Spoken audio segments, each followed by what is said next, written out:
Hey everyone, welcome back to my channel. Students, आज हम लोग पार्ट 4 स्टार्ट करने वाले हैं बिजनेस सर्विस का। तो बेसिकली जून आ गया, सॉरी जनवरी स्टार्ट हो गया और आपकी एग्जाम जो है नेक्स्ट मंथ में है। अपने प्रिपरेशन को स्टार्ट कर दीजिए। और I am requesting you to all, channel पे पहली बार आए हैं तो चैनल को सब्सक्राइब कीजिए, वीडियो पसंद आए तो वीडियो को लाइक कीजिए।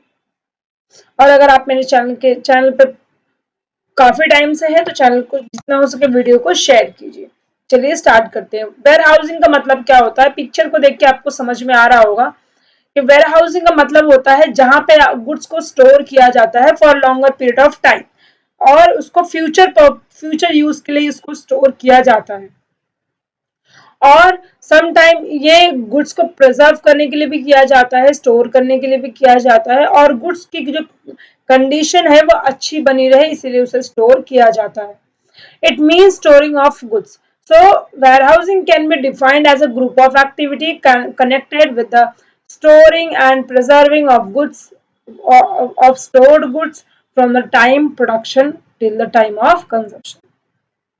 मतलब ये टाइम गैप को फुलफिल करता है। For example, last year production हुआ था पर इस साल उसका यूज कंजम्पशन करना है, तो उसके गैप को फुलफिल करने के लिए वेयर हाउस का यूज किया जाता है। डेफिनेशन की बात करें, a warehouse is defined as an establishment for the storage of accumulation of goods। इसका मतलब क्या होता है कि गुड्स को बनाने, प्रोडक्शन के बाद से लेकर प्रोडक्शन के कंजम्पशन के बीच की जो थिंग होती है उसको स्टोरेज कंप्लीट करता है।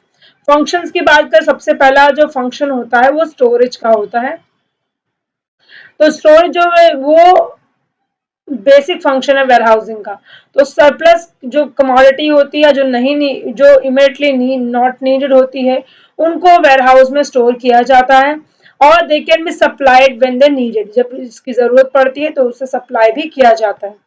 प्राइस स्टेबलाइजेशन, इसका मतलब होता है कि जब वेयर हाउस प्राइस स्टेबलाइजेशन के लिए वेयर हाउस बहुत ही इंपॉर्टेंट रोल प्ले करता है। क्यों? क्योंकि it achieve by creation of time utility. तो टाइम यूटिलिटी में इसका बहुत इंपॉर्टेंट चीज होता है कि फॉर एग्जांपल अभी कोई कमोडिटी बनाई गई है, नेक्स्ट विंटर में उसका यूज करना है, तो इसके बीच में जो है वो टाइम यूटिलिटी आती है।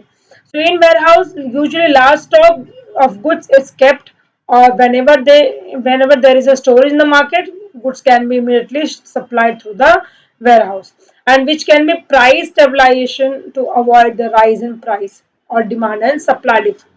इसको छोटे से एग्जांपल में और बताती हूँ। अभी गुड्स को जब स्टोर करके रखा जाएगा तो प्राइस बढ़ेगी नहीं, प्राइस या फिर प्राइस कम नहीं होगी, तो ना ही एक्सेस होगा सप्लाई का, ना ही मतलब कम होगा। तो इसीलिए प्राइस को स्टेबलाइज करता है वेयर हाउस। अब अगर गुड्स स्टोरेज में पहले से ही अवेलेबल है तो उसके प्राइस को कम या ज्यादा नहीं करेगा। फिर रिस्क बेरिंग, अब इसमें रिस्क में सम टाइम आता है कि इसमें अभी गोडाउन है, गोडाउन में एग्जाम्पल चोरी हो गई, या फिर आग लग गई, या खराब हो गया, या सड़ गया। तो वेयरहाउस कंस्ट्रक्ट करते टाइम जब जिस तरीके से बनाया जाता है उसे मिनिमाइज, रिस्क को मिनिमाइज करने को ध्यान में रखते हुए बनाया जाता है। जैसे कोल्ड स्टोरेज की बात करें तो कोल्ड स्टोरेज में इतना टेम्परेचर रखा जाता है कि गुड्स जो है वो खराब ना हो, वो यूज लायक बने रहे। A warehouse keeper has to take the reasonable care of goods and safeguard them so against various risks. For any loss or damage sustained by goods, warehouse keeper shall be liable to the other owner of goods. Next आता है financing. अब simple सी बात है, warehouse खरीदने के लिए आपके पास पैसा होना चाहिए, और पैसे के लिए आपको लोन रेज करना पड़ता है ताकि किसी फाइनेंशियल इंस्टीट्यूशन से, ताकि वेयर हाउस को ओपन किया जा सके। अब ये करता कौन है? तो ये जो लोन रेज है वो ओनर करता है। Goods act as a security for the warehouse keeper और फाइनेंशियल इंस्टीट्यूशन, और जो गुड्स लिया जाता है वो एक तरीके से सिक्योरिटी होता है। In this manner warehouse act as a source of finance for the businessman for meeting business operation. Next आता है ग्रेडिंग एंड पैकेजिंग। तो वेयर हाउस जो है आज के टाइम में ना बहुत सारे फैसिलिटी प्रोवाइड करा रहा है, जैसे कि nowadays provide facility like packaging, processing, grading of goods, and goods can be packed in convenient size as per the instruction of owner. अब जैसे कोई चीज आप ऑनलाइन मंगाते हो तो उसकी पैकेजिंग आप देखते हो कितनी अच्छी तरीके से रहती है, और पैकेजिंग के साथ साथ आप उसे ग्रेडिंग में प्रोवाइड कराते हो, या फिर वहां से रहता है कि ये स्टैंडर्ड, ये ग्रेड का है, ये ए ग्रेड का है, बी ग्रेड का, काइंड ऑफ चीजें यहाँ पे होती है। ट्रांसपोर्टेशन की बात करें तो वेयरहाउस के द्वारा ट्रांसपोर्टेशन भी होता है बल्कि डिपॉजिटर्स का, यानी कि बहुत सारे गुड्स का। So it collect goods from the place of production और also send goods to the place of delivery on the request of owner. Owner की जो जिसके हिसाब से रिक्वेस्ट होती है उस हिसाब से जहाँ पे प्रोडक्शन होता है गुड्स का वहां से उठाता है गुड्स को और फिर प्लेस करता है। टाइम और प्लेस यूटिलिटी है, हमने स्टार्टिंग में ही देखा। टाइम यूटिलिटी इसलिए जिस भी टाइम पे डिमांड हो उस टाइम पर डिमांड को फुलफिल किया जा सके। प्लेस यूटिलिटी इसलिए क्योंकि जहां पर इसकी जरूरत है वहां पर ये डिमांड की जा सके। So whereas create time utility by preserving the goods till they are demanded, and also create utility place utility by providing the goods at the place where they require. Processing की बात करें तो certain commodities are not consumed in the form they are produced. So processing is also required. Sometime consumable भी goods बनाता है ware house. जैसे कि हमें दिया है पैडी को पॉलिश करना, यानी कि आपने अगर देखा होगा गेहूं देखा होगा तो गेहूं के ऊपर एक शेल होती है, उसको पॉलिश करना, उसको निकालना, चावल को फ्रेश बनाना, फ्रूट्स को अच्छे से अच्छा रखना। तो sometime warehouse undertaking such activities on behalf of the owner as well. तो ये थे हमारे 8 functions of warehouse. Types of warehouse की बात करें, एक तो प्राइवेट होता है जो कंप्लीटली प्राइवेट ओनरशिप होती है ना। तो यहाँ पे जो बड़े बड़े मैन्युफैक्चरर होते हैं या मार्केट एजेंट्स होते हैं वो लोग खुद का अपना एक स्टोरेज जो है मतलब वेयर हाउस ओपन करते हैं। तो big business which firms which need large storage capacity on a regular basis and who can afford money and construct, मतलब अब सिंपल से अगर मैं आपको सिंपल शब्द में बताऊं तो ये वही इंसान कर सकता है जो इसके पास पैसा ज्यादा है, चाहे वो मैन्युफैक्चरर हो, चाहे प्रोड्यूसर हो, या होलसेलर भी सम टाइम रहता है। तो और कभी कभी होलसेलर का भी कॉन्ट्रीब्यूशन इसमें रहता है, तो वो warehouse private warehouse होता है। पब्लिक वेयर हाउस में यहाँ पे गवर्नमेंट का ज्यादातर इन्वॉल्वमेंट रहता है, क्योंकि गवर्नमेंट ही ज्यादा यहाँ पे, जैसे भी अगर आपने फूड सिक्योरिटी सिस्टम के बारे में पढ़ा होगा तो फूड सिक्योरिटी सिस्टम में गवर्नमेंट क्या करती है, फार्मर से अनाज परचेस करती है और उसे अपने खुद के वेयर हाउस में रखती है, टाइम यूटिलिटी को क्रिएट करती है ना। तो वो होता है public warehouse. A public warehouse is a specialized business establishment that provide storage facility to the general public for a certain charges. कभी कभी ये किसी और के भी गुड्स को रखता है, बट वो क्या करता है, वो सर्टेन चार्जेस जो है उनसे चार्ज करता है। It may be owned and operated by individual or cooperative society. It works under the license from the government in according with the prescribed rules and regulation. Government के ही under आपको रह के चीजें करनी होती हैं। Public warehouse provides storage facility to small manufacturers and traders at low cost. These warehouse as well constructed guarded round the clock to ensure safe custody of goods. उनका ये इंश्योर कि वो जो भी उनके पास गुड्स है उनको सेफ रख सके और यूजेबल मतलब अच्छी कंडीशन में रख सके। Sometime junctions of railway, highway और वाटरवे के थ्रू इसे ये वाटरवे के नियर बाय ये रहता है। नेक्स्ट आता है bonded warehouse. Bonded warehouse एक ऐसा वेयर हाउस है जो लाइसेंस होता है गवर्नमेंट से, जहाँ पे गुड्स इंपोर्ट किया जाता है उसे मतलब कस्टम ड्यूटी के थ्रू पेमेंट करके तो उसे वो वहाँ पे स्टोर किया जाता है। This warehouse work under the control of custom authority. ये टोटली कस्टम अथॉरिटी के ही अंडर में रहता है। And the warehouse keeper is required to give an undertaking bond that will be not allow the goods to be removed without the consent of custom authority. तो यहाँ पे एक तरीके का बॉन्ड सिस्टम होता है जहाँ पे जब तक उनकी मतलब परमिशन नहीं होती, कंसेंट नहीं होता है, तब तक वो चीजें उनको मिलती नहीं है, अलाउ नहीं किया जाता है। The goods are held in a bond and cannot be withdrawn without paying the custom duty.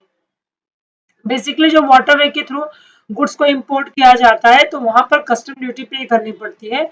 तो जो कस्टम ऑफिसर होता है उनके ही अंडर में सारे गुड्स होते हैं और जब आप कस्टम ड्यूटी पे करते हैं उसके बाद आपका गुड्स मिलता है। If an importer is unable or unwillingly to pay custom duty immediately after the arrival of goods, he can store the goods in a bonded warehouse and he can withdraw जब उसका जो भी custom duty है instalment जब तक जितना जितना वो पे करेगा उसके अकॉर्डिंग वो अपना गुड्स को विड्रॉ कर सकता है। नेक्स्ट आता है duty paid warehouse. Duty paid warehouse क्या होता है? If an importer face any problem in transportation of goods after making payment of duty, then goods can be stored at a duty paid warehouse. मतलब आप sometime इसको पैसे भी दे सकते हो कि मेरे सामान की आप देखभाल करो या इसको सेफ रखो। तो वो एक टर्म होता है duty paid warehouse. All duty paid warehouse are public warehouse which are available for all to all. यहाँ पे भी जो वाटरवे से गुड्स को इंपोर्ट किया जा रहा है यहाँ पे भी उनकी ही बात हो रही है। तो duty paid warehouse help the importer as proper care of goods is taken. Processing of goods can be done like sorting, repackaging, or such warehouse are more useful for re-exporter and they are located on dockyard। यानी कि ज्यादातर ये लोग बंदरगाह के आसपास ही पाए जाते हैं। गवर्नमेंट वेयरहाउस जैसे यहाँ पे एग्जांपल दिया है, central warehousing corporation of India, state warehousing corporation of India, food corporation India भी थोड़ा टाइम पहले बताया मैंने आपको। एंड ये सारे अलग अलग डिफरेंट होते हैं। अभी ये क्या करते हैं? These warehouse are owned, managed and controlled by the central government, state government or public authority. It is difficult for small business traders to own warehouse। ये सारे को एक्सेस नहीं कर सकते, चाहे वो फार्मर्स हो, चाहे बिजनेसमैन हो, चाहे वो ट्रेडर्स हो। इनकी अथॉरिटी सिर्फ और सिर्फ गवर्नमेंट के पास ही होती है। गवर्नमेंट ही इन्हें एक्सेस कर सकते हैं और इन्हें यूज भी कर सकते हैं। नेक्स्ट आता है कोऑपरेटिव वेयरहाउस। तो ये टोटली मैनेज, कंट्रोल और ओन्ड कोऑपरेटिव के द्वारा होता है, कोऑपरेटिव सोसाइटी के द्वारा होता है। दे mainly provide warehousing facility at most commercial economical rate. बहुत ही सस्ते रेट पे प्रोवाइड कराते हैं ये लोग। These types of warehouse are very useful for farmers, traders and general public। Next आता है कोल्ड स्टोरेज वेयरहाउस, जहाँ ये ठंडी जगह है जहाँ पर यूजुअली पेरिशेबल कमोडिटी को रखा है, जो इस आसानी से खराब हो जाए ऐसी कमोडिटी को रखा जाता है। जैसे फ्रूट्स हो गया, वेजिटेबल्स हो गया, डेयरी प्रोडक्ट्स हो गए। और ज्यादातर एक तरीके का ये रेफ्रिजरेटर रहता है जो क्या करता है, बहुत ही कम टेम्परेचर पे गुड्स को प्रिजर्व करके रखता है फॉर फ्यूचर कंजम्पशन पर्पस के लिए या फिर इंटरनेशनल ट्रेड के लिए भी वेयरहाउस किया जाता है। अगला बिजनेस सर्विस है कम्युनिकेशन। तो कम्युनिकेशन क्या है? जहां पर हम एक दूसरे से कम्युनिकेट करते हैं, चाहे वो पुराना सिस्टम है टेलीफोन वाला या पोस्ट वाला या अभी का मॉडर्न सिस्टम। अभी तो मॉडर्न बहुत टेक्नोलॉजी आ गई है। wherever you are you can connect with the people through the mobile phone, internet। okay, so चलते हैं वन बाय वन बात करते हैं। तो बात करते हैं पहले मीनिंग की। कम्युनिकेशन क्या है? Is an art of exchanging ideas, fact, information. देखो ये टेक्नोलॉजी ही है, कम्युनिकेशन ही है कि मैं कहीं भी हूँ लेकिन मैं आपको with the help of YouTube आपको पढ़ा सकती हूँ, है ना, from one person or entity to another person। So the process of passing any information from one person to another with the help of some medium। अब मैंने कौन सा मीडियम यूज किया है? इंटरनेट का मीडियम यूज किया है जिससे मैं आपसे कम्युनिकेट कर पाती हूँ। Communication plays very simple process where message is being transferred from sender to the receiver। अब मैं कौन हूँ? सेंडर हूँ और स्टूडेंट्स कौन है? रिसीवर है। Receiver after reviving the message undertaking the desire from act accordingly. अब टाइप ऑफ कम्युनिकेशन में सबसे पहला है पोस्टल सर्विस, जहाँ पे आप मेल करते हो या पैसे भेजते हो, और दूसरा आता है मॉडर्न मीन्स ऑफ कम्युनिकेशन। सबसे पहले पोर्टल सर्विस को देखते हैं। पोर्टल सर्विस, पोस्टल सर्विस क्या है? ये बेसिकली डिपार्टमेंट ऑफ पोस्ट के अंदर आता है, टेलीग्राफ के अंदर आता है। तो ये किसका पार्ट है? Ministry of communication and information technology.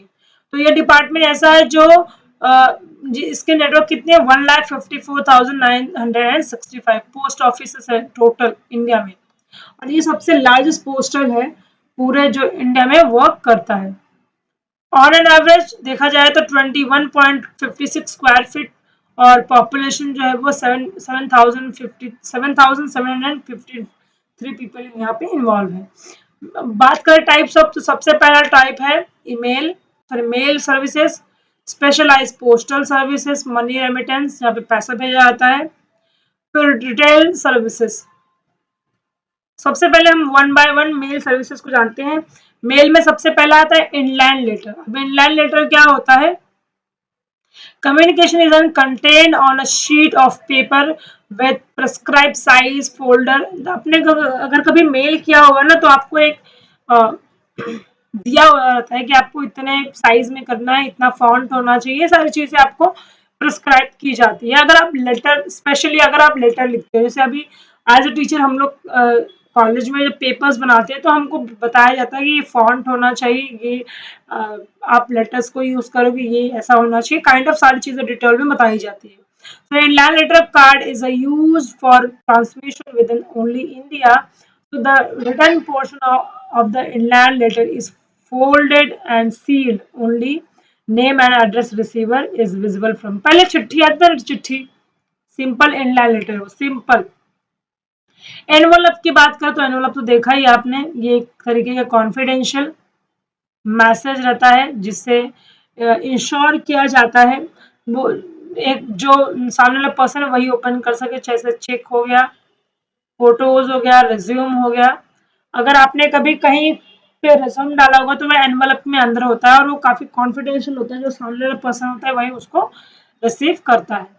Parcel की बात करें, parcel under the parcel post services, parcel of specialized size and weight can be sent across the country as well as the outside country as well। अब जैसे parcel में कुछ भी हो सकता है, आप अपने कपड़े भेज सकते हो, दवाइयाँ भेज सकते हो, या कोई भी चीज़ आप पार्सल में भेज सकते हो, राखी भेज सकते हो। सिर्फ जिसके भाई बहन मतलब ये रिलेटिव बाहर रहते हैं वो लोग राखी भी पार्सल के थ्रू ही भेजते हैं। Short parcel is lost transit, तो पोस्ट ऑफिस क्या करता है, उसको पे करता है उसका अमाउंट। जैसे मैंने 1500 की राखी भेजी, तो 1500 की राखी उसको नहीं मिली और उनके द्वारा ही खो गई, तो वो उतना पैसा मुझे वापस करेंगे। नेक्स्ट आता है बुक पोस्ट। बुक पोस्ट क्या होता है? एक तरीके का प्रिंटेड बुक होता है, मैगजीन होती है, जर्नल होता है, जो सेंड किया जाता है through the post. Packet contain books and other printed matter can be inserted into the pocket for each books post parcel packet. It is necessary to mention book post on the face of parcel or packet. Next आता है specialise postal service. Specialise postal service क्या होती है? सबसे पहला आता है business post. यहाँ पे बिजनेस से रिलेटेड चीजें ही पोस्ट की जाती है, जैसे कि business post provide complete mailing solution right from the mail preparation to mail delivery, ideal for small businesses as well as large companies, and customer can choose from the range of cost effective and professional mailing services including printing, collating, inserting, sealing, addressing to meet their specific business need। तो basically ये business purpose के लिए use किया जाता है। Logistics post, ये business service business customers के लिए प्रोवाइड किया जाता है, कॉस्ट इफेक्टिव होता है समटाइम, या इफेक्टिव सॉल्यूशन होता है, which manage the entire value chain from the collection to storage the transmission distribution across the country. Bill mail services, ये एक तरीके का कम्युनिकेशन फाइनेंशियल स्टेटमेंट है जहाँ पे बिल को मेल किया जाता है। लाइक मंथली बिल हो गया, अकाउंट बिल हो गया, या एनी काइंड ऑफ आइटम जो सिमिलर है, similar nature may be posted by provide to the customer needs within a 90 days of service, under the 90 days of service. So minimum quantity of article to be post 5000 यहाँ पे है, and the mail will be received at identified location provided. Bill mail shall be fully sorted pin code wise, और ये बहुत ही कह सकते हैं secured रहता है, but there is a no credit facility. Next आता है मॉनेटरी रेमिटेंस। अब यहाँ पे मनी ट्रांसफर, मैंने स्टार्टिंग में बताया था पैसा भेजने वाला चीज आता है, तो यहाँ पे मनी ट्रांसफर वाला सिस्टम रहता है, जहाँ पे पहले क्या होता था कि मतलब मेरे जो पापा थे वो एक टैक्सी ड्राइवर थे, तो जब हम छोटे छोटे थे तो गांव में जब उनको पैसा भेजना होता था तो वो पैसा भेजते थे, मतलब फ्रॉम इलेक्ट्रॉनिक मनी ट्रांसफर से। तो हर महीने मम्मी को कुछ ना कुछ पैसा मिलता था, मतलब उनपे एक तरीके का वो पोस्ट ऑफिस टाइप होता है, तो पोस्ट ऑफिस से पैसा प्रोवाइड किया जाता है। नेक्स्ट आता है, और इसके बदले हाँ आपको कुछ पे भी करना पड़ता है। नेक्स्ट आता है इंस्टेंट मनी ऑर्डर, तो ये भी एक टाइप ऑफ ऐसा ही है।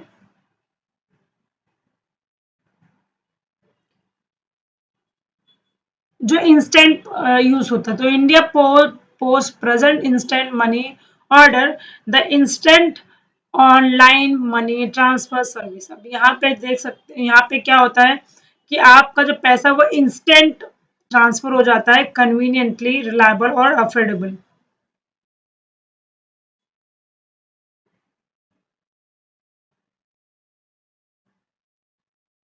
ओके, फिर IMO is an instant web based money transfer services through post office. So in India, between two resident individual in India territory, one can transfer 1000 से लेके 50,000 तक आप ट्रांसफर कर सकते हो अंडर इंस्टेंट मनी ऑर्डर।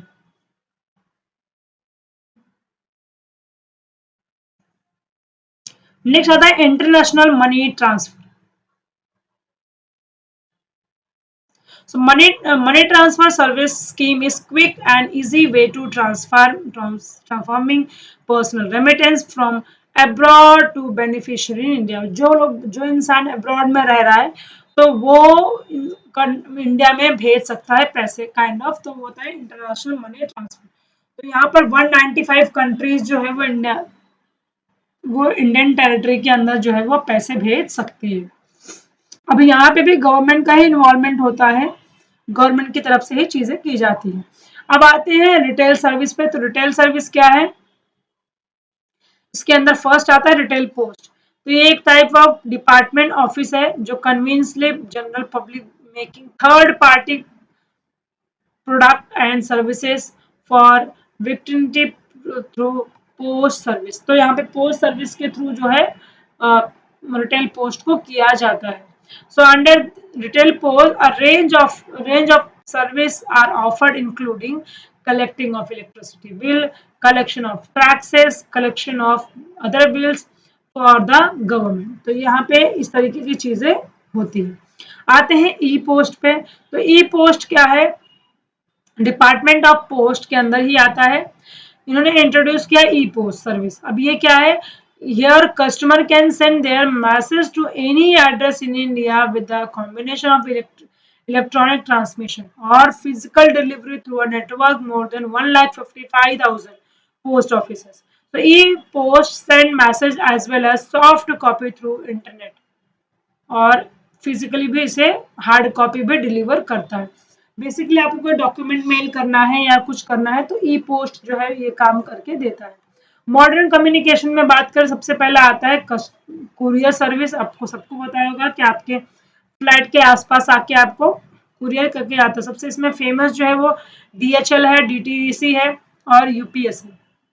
ये लोग ऐसे हैं जो इनके एम्प्लॉयज होते हैं जो डिफरेंट डिफरेंट लोकेशन में एग्जिस्ट करते हैं और आपके कमोडिटी को जो है एक पर्सन से दूसरे पर्सन या एक प्लेस से दूसरे प्लेस पहुंचाने का काम करते हैं। तो इसमें जो फीचर्स है वो आते हैं, स्पीड वे में पहुंचाते हैं, प्लस सिक्योरिटी होती है, प्लस आप इन्हें ट्रैक कर सकते हो, प्लस यहाँ पे सिग्नेचर होता है, डिलीवरी टाइम भी होता है यहाँ पे।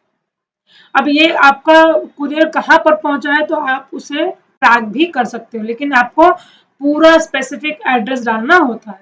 इंटरनेट की बात करें तो इंटरनेट तो आप सबको पता है, इंटरनेट तो बहुत ही फेमस चीज है। Interconnect network is the global system to interconnect computer network that use for internet protocol to link device worldwide. It is a network of that consists of private, public, academic, business, government. ये अलग अलग type of क्या है networks है जो अपने हिसाब से चीजें करते हैं, यानी कि अपने कोई भी इंफॉर्मेशन स्प्रेड करना है या पास ऑन करना है तो वो लोग अपने हिसाब से इंफॉर्मेशन को प्रोवाइड कराते हैं। ओके, अब ये काइंड ऑफ क्या है, linked by broad array electronic wire service such as interlink hypertext documents application world wide. अब आप अगर इंटरनेट जाए तो गूगल भी एक तरीका क्या है, इंटरनेट है जो आपके इंफॉर्मेशन को पास ऑन करता है। ईमेल तो आप सबको पता है कि आपने मेल अगर किया होगा तो यहाँ पे आप क्या क्या कर सकते हो। People using electronic device today email system are based on store and forward mail model. Email server accept forward deliver and store message, neither the user nor their computer are required to online service. अब आप इसमें briefly भी कुछ type कर सकते हो, shortly भी type कर सकते हो, मैसेज सेंड कर सकते हो, रिसीव कर सकते हो, ये सारी चीजें होती हैं। तो यहाँ पे डिस्टिंग्विश है लाइफ इंश्योरेंस में, मरीन इंश्योरेंस के बीच में, फिर current account, saving account, then commercial bank, road transport. तो जितना भी हमने पढ़ा उन सारे के यहाँ पे क्या है डिस्टिंग्विश है। ये हम लोग पढ़ेंगे अगले वीडियो में, अगले वीडियो में। तब तक के लिए take care all of you. और हमने यहाँ पे चैप्टर 4 पूरा कंप्लीट कर लिया है। आई होप आप सबको पसंद आएगा। चैनल को सब्सक्राइब करिए, वीडियो को लाइक कीजिए और जितना हो सके उतना लोगों को शेयर कीजिए। Thank you so much everyone.